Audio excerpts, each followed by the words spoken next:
Père et du Fils et du Saint-Esprit. Amen. La paix de Jésus soit dans votre maison. Salut les amis. Alors la haine de soi, vous en avez entendu parler? Ah oui, ça c'est quelque chose qui est très à la mode, où on voudrait que certains bricolent l'histoire, bricolent tout un tas d'aspects historiques pour montrer que nous sommes en fait des parfaits salopards. Si c'était pas dramatique, ce serait rigolo parce que c'est pas sérieux, quoi. Je vais pas vous faire un cours d'histoire ici, c'est pas le but de ma chaîne, mais bon, il se trouve que je m'intéresse beaucoup à l'histoire. Et voilà, hein, je vous fais cette vidéo pour vous rassurer. Cherchez par vous-même et vous trouverez qu'on se fout bien de nous avec cette histoire de toujours montrer du doigt la France et les Français qui, à telle époque, auraient fait telle horreur, etc. Si on prend le fil de l'histoire jusqu'à la Révolution soi-disant française, les rois se sont quand même plutôt bien comportés pendant toute cette période. Donc, et cette avancée civilisationnelle qui a été donc développée en France par la grâce de Jésus, bien sûr, est unique. Et nous pouvons en être fiers. Nous pouvons être fiers de notre histoire, que l'on ne peut pas juger avec notre période. Et puis il y aurait à redire sur les périodes que nous avons vécues dans ces années. Si on regarde ne serait-ce qu'une dizaine d'années en arrière, c'est pas folichon. Prenons l'exemple de l'invasion de la Libye. Ce ne sont pas pour des raisons catholiques qu'il a été décidé d'attaquer ce pays qui nous avait rien fait. Donc la période du baptême de Clovis jusqu'à 498 jusqu'à 1789 est une période où il y a eu énormément d'avancées et une société qui a développé un art de vivre tout à fait unique au monde, par bien sûr la grâce de Jésus et de tout ce qui s'est mis en route, de cet équilibre qui existait entre le roi et l'Église, qui avait un certain pouvoir. Et le résultat a été ce qui existe encore chez nous, c'est-à-dire un pays absolument magnifique entre ses cathédrales, ses châteaux, ses réalisations de toutes sortes et un art de vivre très particulier, très doux. C'est pas pour rien que autant de gens viennent d'ailleurs pour essayer de s'installer chez nous, parce qu'il y a une douceur, mais ils ne le comprennent pas. Ils ne comprennent pas que l'essence de cette douceur, c'est le cœur de Jésus qui est présent dans chaque église de France et du monde d'ailleurs. Mais beaucoup ne le comprennent pas. Et cette douceur vient de notre Seigneur Jésus, tout simplement. Mais quand on regarde, un peu pour ça qu'on ne peut pas regarder l'histoire de France en enlevant nos lunettes catholiques, parce que nos lunettes catholiques, c'est notre cœur de savoir que la France a été construite comme fille aînée de l'Église. Elle est le pays je vous le répète sans cesse, qui a envoyé le plus de missionnaires dans le monde entier pour annoncer la bonne nouvelle. Donc cette fille aînée de l'Église, elle n'a certainement pas à rougir de son passé. Nous avons un passé glorieux. Il n'y a qu'à voir aujourd'hui comment se passent les choses pour comprendre que nous avons un passé vraiment glorieux. Et nous n'avons absolument pas à en rougir, au contraire. Au contraire, nous avons à en être fiers. Ce n'est pas parfait.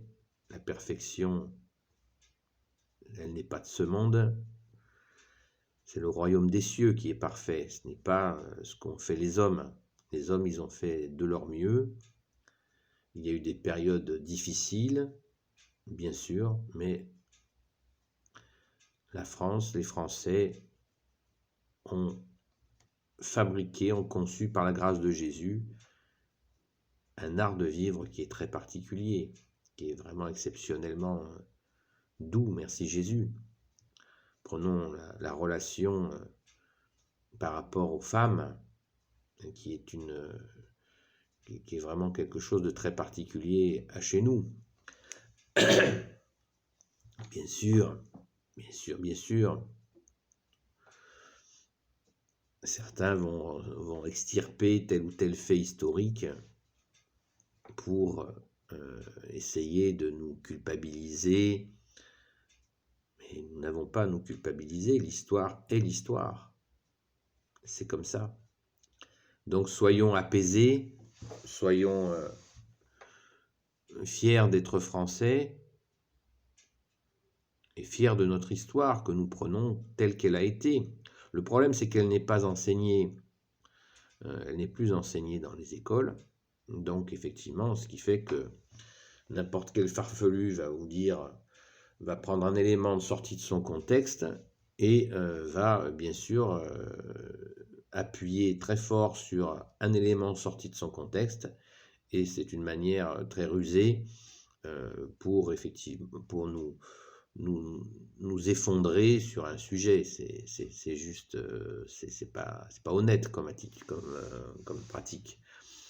Quand on fait des recherches historiques, on regarde sur un temps long, et on regarde ce qui s'est passé, et on s'aperçoit qu'il y a une continuité.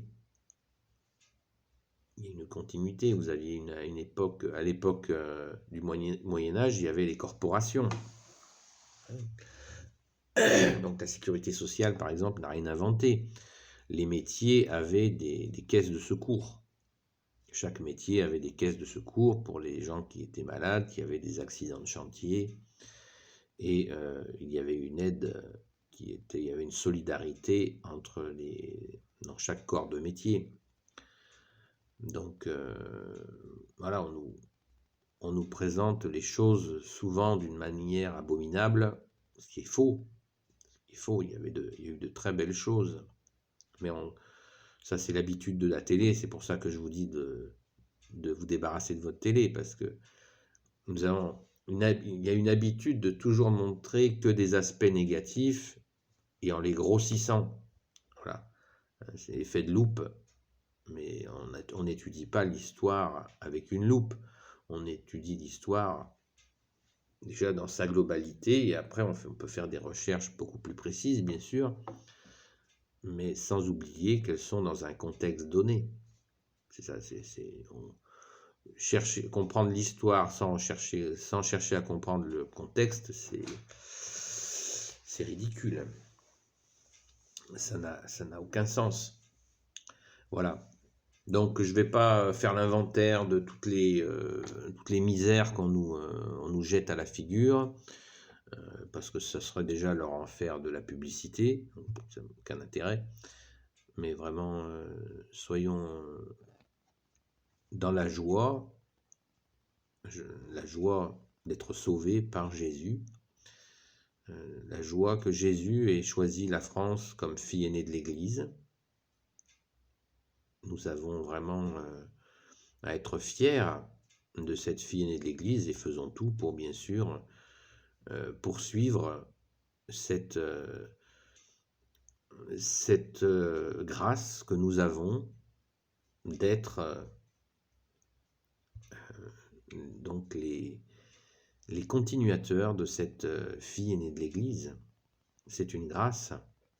Alors nous vivons des jours extrêmement sombres, et bien justement, ne cédons pas aux ténèbres, relevons la tête, déjà pour regarder Jésus, allons à la messe, Jésus nous donne des forces pour continuer notre chemin français, et fier de l'être, dans l'amour que nous enseigne Jésus, qui n'est pas les bisounours, qui est ce que Jésus nous a commandé, d'aimer Dieu, c'est-à-dire Dieu son Père, notre Père, de l'aimer lui, Jésus, et d'aimer l'Esprit Saint, d'aimer la Sainte Trinité, c'est un commandement.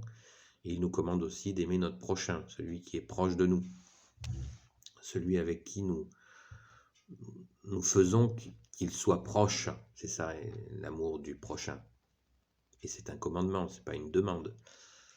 De façon à continuer à nous édifier dans l'amour les uns des autres, et pas des jugements historiques à l'emporte-pièce qui au final, sortis de leur contexte, n'ont ni queue ni tête. Voilà.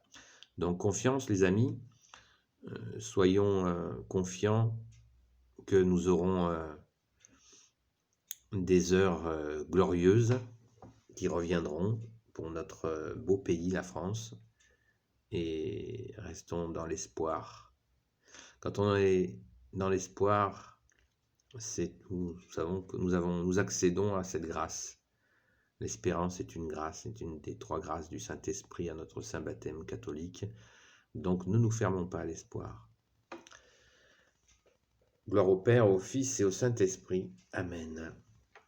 Ô Jésus, toi qui peux tout et qui portes tout, toi le Sauveur, toi l'Emmanuel, je te confie toutes celles et ceux qui regarderont cette vidéo, ainsi que leurs proches, leurs amis, leurs familles. Sainte Marie, Reine des cieux, Reine des anges, toi l'Immaculée Conception, toi qui écrases le serpent, toi qui as la lune sous tes pas. Saint Joseph, toi le juste et le saint, toi le sage, toi la terreur des démons.